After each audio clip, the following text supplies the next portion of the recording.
Hello बच्चों, good morning, नमस्कार। स्वागत है आपका हमारे यूट्यूब चैनल में। और जैसा कि आप देख रहे हैं, हमने मैथमेटिक्स के साथ साथ हमने जीके की भी क्लास स्टार्ट की हैं। और आइए आज हम जो पीछे हमने 2 चैप्टर कर लिए थे, उसके बाद एक आसान सा चैप्टर हम स्टार्ट करते हैं 10th क्लास के लिए, जिस चैप्टर का नाम है अर्थमेटिक प्रोग्रेस। जो चैप्टर है वो हमारा, जिसका नाम है अर्थमेटिक प्रोग्रेस। बच्चे, अर्थमेटिक प्रोग्रेस क्या होता है देखिए, या इसे हिंदी में हम समांतर श्रेणी बोलते हैं।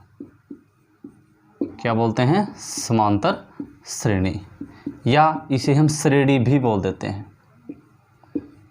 देखिए, और चैप्टर नंबर जो है वो है हमारा 5। इसके अंदर हम आज इंट्रोडक्शन पढ़ेंगे कि एपीज होती क्या हैं, और जिसके अंदर हमारे अलग अलग प्रकार की टर्म्स होती हैं, उन टर्म्स को हम कैसे फाइंड आउट कर सकते हैं। तो देखिए प्यारे बच्चों, इसके अंदर क्या होता है, मेनली आप इस नाम से ही समझ पा रहे होंगे, समांतर। समांतर का मतलब होता है समान अंतर। हमारे सामने कुछ एक एपीज लिखी होंगी, यानी कि कुछ एक सीक्वेंस के अंदर हमारे सामने सीरीज में संख्याएं लिखी होंगी, और उन संख्याओं के बीच का अंतर अगर हमारा समान है तो हम कह सकते हैं कि वो एक समानांतर श्रेणी बना रहा है, और अगर नहीं है तो हम कह देंगे कि ये समानांतर श्रेणी नहीं बना रहा है। अब सिंपल सी बात है, मैं आपके सामने एक संख्या लिखता हूँ। देखिए, जैसे मैं उसके एपी बोलते हुए एक संख्या लिख रहा हूँ आपके सामने, 5, 7, 9, 11 और इस तरीके से 5, 7, 9 और 11 मैंने आपकी संख्या लिखी। छोटी सी बात है बच्चे, कुछ नहीं देखना, आप सिर्फ ये देखिएगा क्या इन दोनों के बीच का डिफरेंस, इन दोनों के बीच का डिफरेंस और इन दोनों के बीच का डिफरेंस, क्या सभी संख्याओं के बीच का डिफरेंस सेम है? तो आप बताएंगे यस सर। 5 और 7 के बीच का डिफरेंस 2 है, 7 और 9 के बीच का डिफरेंस 2 है, और 9 और 11 के बीच का डिफरेंस 2 है। यानी कि इन सभी के बीच का डिफरेंस जो है वो 2 है, सेम है। तो हम कह सकते हैं कि ये संख्याएं जो है एक समानांतर श्रेणी बना रही हैं, और हम कह सकते हैं कि दिस इज एन एपी। तो अब ये अगर एपी है तो आपको खुद को पता है कि अगली संख्या क्या आएगी। 2 जुड़ते हुए आ रही है, तो ये संख्या अगली क्या होगी? 13 होगी। उससे अगली संख्या 15 होगी, उससे अगली संख्या 17 होगी, यानी कि ये संख्याएं होती हैं। अब एक बात का ध्यान रखना है कि जैसे हमारी ये फर्स्ट संख्या है, उससे हम फर्स्ट टर्म बोलेंगे। भी पहले नंबर पे लिखा हुआ है तो हम इसे क्या बोल देंगे? First term. दूसरी हो जाएगी हमारी सेकंड टर्म, यानी कि दूसरे नंबर पे है। जितने जितने नंबर पे है उसके सामने ये हमारी संख्या लगाते जाएंगे। 5 नंबर पे है तो 5th टर्म हो जाएगा, 7 नंबर पे है तो 7th टर्म हो जाएगा। लेकिन जिस नंबर का हमें पता नहीं होता, जो हमारे लास्ट नंबर पे है, वो हमारी अनवे नंबर पे होती है, इसलिए हम उसे क्या बोल देंगे?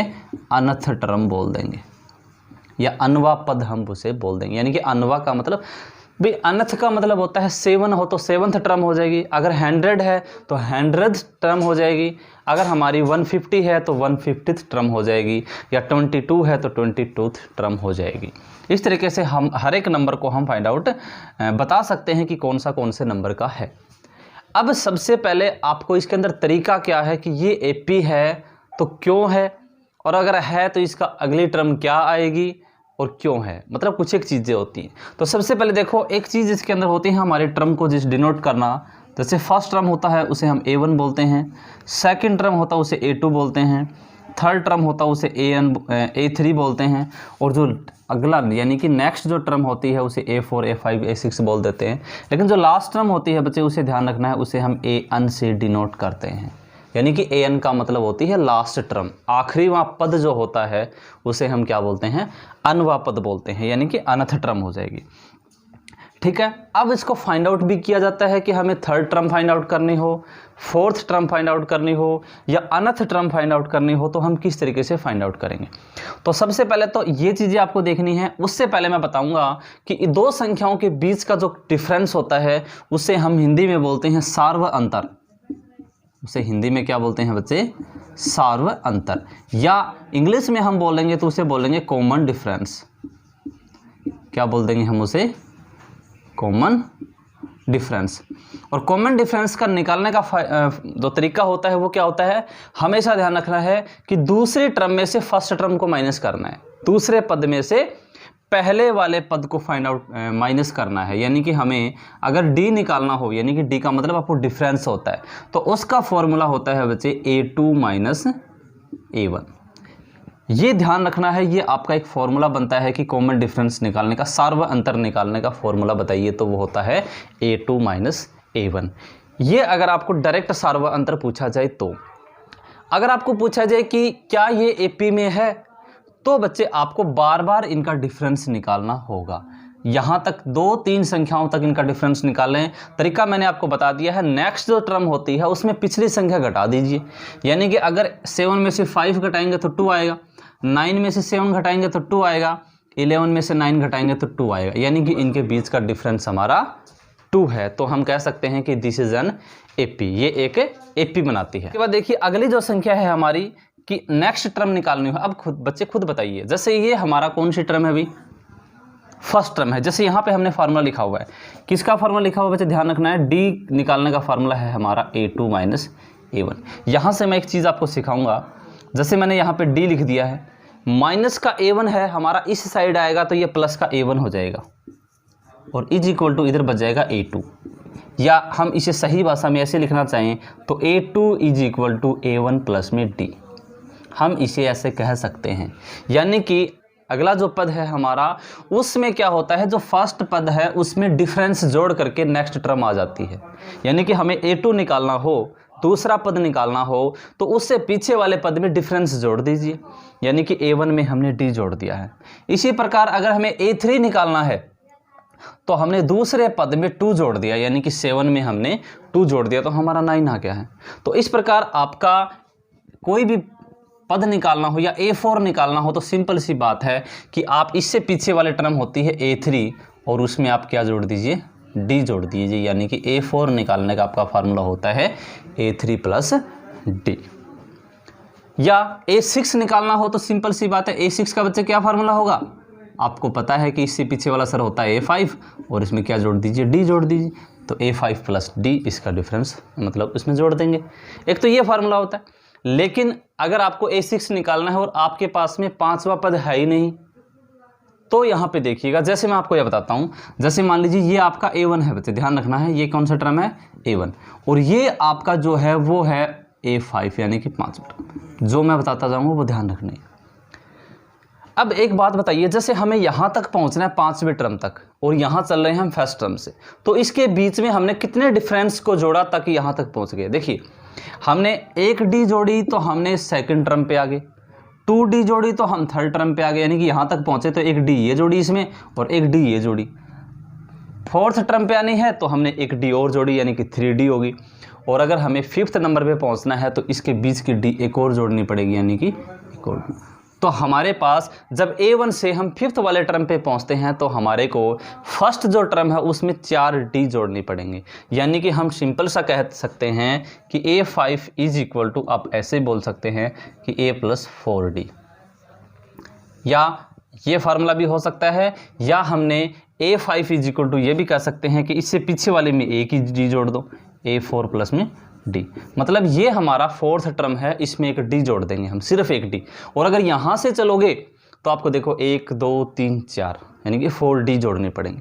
लेकिन सिंपल सी बात है, A5 है तो A प्लस 4D कह सकते हो या A4 प्लस में D कह सकते हो। ये हमारा कोई भी टर्म निकालने का फॉर्मूला होता है।